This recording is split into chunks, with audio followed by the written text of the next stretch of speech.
बिस्मिल्लाहिर्रहमानिर्रहीम।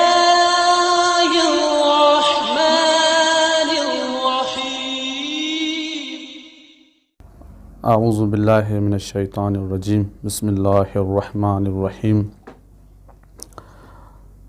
अस्सलामु अलैकुम वरहमतुल्लाहि वबरकातुहू। मोमिन किराम,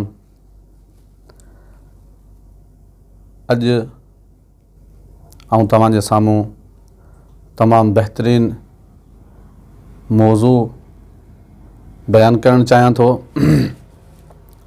उहो मौज़ू ही आहे मोमिन भाउ जी हाजत पूरी करण जी फ़ज़ीलत ऐं अहमियत छा आहे।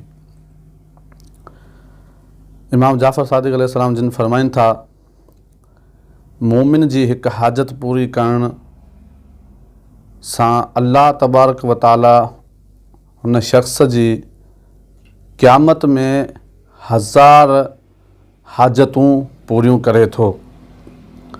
यानी केरु शख़्स अगरि कंहिं मोमिन जी हिकु हाजत पूरी करे त अल्लाह तबारक व तआला क़यामत जे ॾियारे हुन शख़्स जूं 1000 हाजतूं पूरियूं कंदो।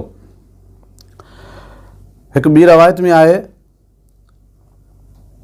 त अल्लाह तबारक व तआला जा कुझु अहिड़ा बि बंदा आहिनि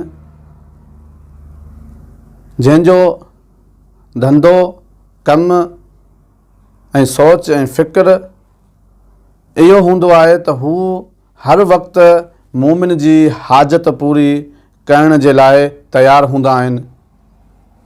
अल्लाह महसूस फ़रमाए थो, इहो ई शख़्स क़यामत जे ॾींहुं अमन वारनि शख़्सनि मंझां आहे।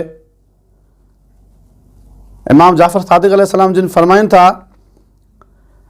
अगरि केरु शख़्स 7 ॾींहं काबे जो तवाफ़ करे त अल्लाह तबारक व तआला हुन शख़्स जा 6000 दर्जा बुलंद करे थो ऐं 6000 हाजतूं पूरियूं करे थो ऐं 6000 हुन जा गुनाह माफ़ करे थो ऐं 6000 नेकियूं हुन जे नामे आमाल में लिखे थो।